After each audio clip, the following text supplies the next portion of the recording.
मैंने तो बच्चों की जिंदगी तबाह करके रख दी है वहाँ पे। जो मेरे साथ चलते थे वो तो बेचारे, अब भी मैं किसी की ट्रांसफ़र नहीं करवा सका। बड़े बड़े मिनिस्टरों को नाम देने जा रहे, इसको वहाँ से 10 साल हो गया कश्मीर में, इसको जम्मू में लाओ। बिल्कुल नहीं, ईमानदारी से मैं लीडर की मदद करता था, लेकिन उन्होंने मेरे साथ हमेशा बेईमानी वाला सलूक किया और हमेशा मुझे दूसरी नज़र से देखना शुरू किया। मैं इनको पूछना चाहता हूँ, मैडम जी को भी कहना चाहता हूँ, मैडम जी मुझे बताएं कि मेरे कहने पे आपने उस बच्चे को रोज़गार दिया है? मेरे कहने पे किस बंदे को कोई रोज़गार का साधन बना के आपने दिया है? आपने वो शहरी लोगों को कहने पे सब लोगों को नौकरी दी, उनको सारे नौकरी, मैं लिस्टें देता था जेब में डालनी, सिरने में जाके उसको डल लेक में फेंक देना। हाँ, तो उन्होंने किसी को नौकरी दी नहीं है तो फिर तो ठीक है, नहीं दी है ठीक है। अगर लोगों को हज़ारों ही तादाद में उन्होंने नौकरी कराया तो मेरे अगर 2-4 बच्चे करवा देते जो मेरे साथ चलते थे, मेरे अंग संग रहते थे, मतलब कि जो आप लिस्ट बना के देते वो लिस्टें गायब हो जाती थी। गायब हो जाती थी। वो किसी ने पता नहीं कहाँ जाती थी वो लिस्ट। मुझे तो लगता है वो डल लेक में मछली है ना, वो खा जाती थी उसको। तो ये बता रहे हैं कि नज़रअंदाज किया जाने लगा, जो भी लिस्ट बनाई जाती उसको सामने नहीं लाया जाता। जम्मू से लड़के सिलेक्ट होते, जिला सांबा से, कठुआ से जो लड़के हैं उनको नज़रअंदाज किया जाता। शायद यही कारण रहा कि अब वो नेशनल कॉन्फ्रेंस में आए हैं। हम आपसे पहले भी बातचीत करते रहे हैं जब आप पीडीपी में थे, अब आप नेशनल कॉन्फ्रेंस में हैं। एक किस्म का, जैसे कि मैंने स्टेज के ऊपर भी सुना कि आपकी घर वापसी हुई है, आपने 33 से 34 साल नेशनल कॉन्फ्रेंस को दिए हैं, अब आप फिर से घर वापसी की है, क्या कहेंगे? मैं तो यही कहूँगा कि मेरा जो सियासत में जो शुरुआत जो हुई थी वो नेशनल कॉन्फ्रेंस से शुरू हुई। जब वोट बनता है ना, बच्चा जब बालग होता है, जब वोट डालने की मेरी जो एज आई तो मैंने जब से पहले वोट जो है वो नेशनल कॉन्फ्रेंस को डाला। 1977 में असेंबली की इलेक्शन थी और बेर सिंह जी वहाँ, ठाकुर बेर सिंह जी बीरपुर के यहाँ पे खड़े थे, MLA सांबा कॉन्स्टिट्यूंसी में, तो मैंने सबसे पहले उनको वोट डाला। और उसके बाद जितनी भी इलेक्शनें हुई हैं 2013 तक जो इलेक्शनें हुई तो मैंने नेशनल कॉन्फ्रेंस को वोट डाला। जहाँ नेशनल कॉन्फ्रेंस ने किसी के साथ अगर अलायंस किया होगा तो हमने उसको वोट डाला। और उसके बाद 2014 में मैंने अपने आप को वोट डाला, पहली बार नेशनल कॉन्फ्रेंस के अपोजिट। तो डॉक्टर साहब मैं डोगरी जी ये गल पूछगा कि मतलब कि उनके जी जनता ही थोड़े कन्नै PDP कन्नै चला दी कि वो जनता थोड़े कन्नै NC च भी आई है? बिल्कुल, जेडे लोग अज तुसें दिक्खेआ होना कि जिस तरीके कन्नै जितने मेरे साथी इतने, चाहे नेशनल साढ़ा जोनल प्रधान थे, चाहे हमारे ब्लॉक के प्रेसिडेंट थे, चाहे वो हमारे डिस्ट्रिक्ट के प्रेसिडेंट थे, चाहे वो डिस्ट्रिक्ट के जनरल सेक्रेटरी थे, जितने भी हमारे अहदेदार थे उन्होंने मेरे साथ बढ़ चढ़ कर हिस्सा लिया और आपके सामने उन्होंने वो नेशनल कॉन्फ्रेंस को मेरे साथ ज्वाइन किया है।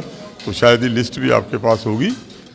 मेरा एक माइंड जो था कि मैं चाहता था कि जिस तरीके से मुझे ये टार्चर करते थे, जैसे अपोजिशन के जो लीडर थे मेरे ऊपर बहुत ज़्यादा उन्होंने टार्चर किया, जैसे मेरी ट्रांसफ़र कर देनी, मुझे सस्पेंड करना, ऑब्जर्वर से सस्पेंड करवाया मुझे। तो जहाँ का जो मिनिस्टर था वो भी मुझे कोई दूसरी आँख से देखने लगा कि इसका नाम क्यों लेते हैं लोग, तो मैंने नौकरी छोड़ दी। जब नौकरी छोड़ने से पहले मैं मुफ्ती साहब से जब मिला श्रीनगर में जाकर, तो उनका जो विज़न था, उनकी जो सोच थी, शायद ही बड़े कम लीडरों में होती है।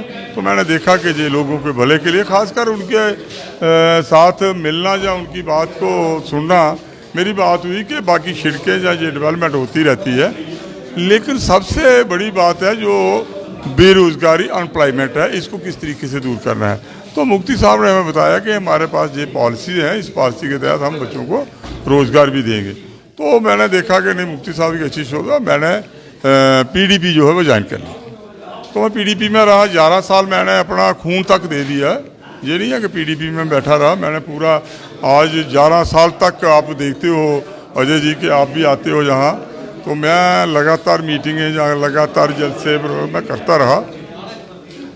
तो लोगों में मैं जाता रहा, मैं लोगों के साथ ज़मीनी सतह पे हूँ और लोग जो हैं कि वो मेरे साथ हैं। तो उसके बाद इन्होंने क्या किया कि जो वहाँ की जो लीडरशिप थी, खासकर जम्मू के लोगों की, वो 2-4 आदमी ऐसे हैं वहाँ पे कि उनको वो गवारा ही नहीं है कि इसके साथ 10 बंदे क्यों हैं, इसके साथ लोग क्यों हैं। वो उन्होंने मुझे बनाया, इन्होंने मैडम ने मुझे वो जनरल सेक्रेटरी और यहाँ कठुआ और सांबा का इंचार्ज रखा यहाँ पे। लेकिन जो लोग वहाँ पे बैठे थे अपने आप को बड़े बड़े वो समझते थे कि हमने पीडीपी अपने सिर पे उठा के रखी है। उनके साथ तो ना लोगों का वास्ता है, सिर्फ वो पैसे की बात करेंगे, जहाँ वहाँ जाकर एक दूसरे की पोलिंग करेंगे। तो उन्होंने मुझे इस किस्म का टॉर्चर करना शुरू किया कि शायद ही मैंने देखा कि इधर क्या है। मैंने 11 साल 12 अपने आप को इनके हवाले किया है पीडीपी के, और आज देखा मैंने कि मैं जहाँ ऑफिस में जाना, जहाँ बैठता था कमरे में, सब भाग जाते थे, मेरे साथ बात ही किसी ने नहीं करनी। और वहाँ पे 2-3 लोग हैं जिन्होंने उस पार्टी का बेड़ा गर्क करके रख दिया है। और मेरा ख्याल है कि जम्मू में पीडीपी को ये सर्वाइव नहीं कर सकते, ना ही उसकी कोई मजबूती के लिए वहाँ पे काम कर रहे हैं। वो सिर्फ उसको डैमेज देने की कोशिश कर रहे हैं, उसको पार्टी को ख़त्म करने की कोशिश कर रहे हैं। मुझे ऐसा क्यों होता था कि क्या जम्मू से आप वाक़ करते हैं, ये कारण था या कुछ और परिस्थितियाँ रही थी? नहीं, वो चाहते नहीं है। जम्मू के जो लोग हैं वो चाहते हैं कि शहर में ही सारा कुछ रहे। रूलर का जो बाहर का बंदा है उसको वो ऐसी दूसरी नज़र से देखते थे। एक तो मेरे साथ लोग थे, जब भी वहाँ पे प्रोग्राम होता था, फाउंडेशन डे था, चाहे मुफ्ती साहब की बरसी बनाते थे, तो मैं सैकड़ों हज़ारों की तादाद में लोग लेके जाता था वहाँ पे। उनको वो गुबारा ही नहीं था कि पता नहीं ये पार्टी में आके क्या करेगा। और बेसिक मैं अजय जी आपको बताऊँ, अगर मैंने कुछ लिया होता उस पार्टी से, मैं कहीं किसी का कोई काम ही करवाया होता कि मेरे कहने पे उन्होंने बहुत सारे लड़के भी रजिस्ट किए, हज़ारों की तादाद में किए। मैं इनको पूछना चाहता हूँ, मैडम जी को भी कहना चाहता हूँ, मैडम जी मुझे बताएं कि मेरे कहने पे आपने उस बच्चे को रोज़गार दिया है, मेरे कहने पे किस बंदे को कोई रोज़गार का साधन बना के आपने दिया है।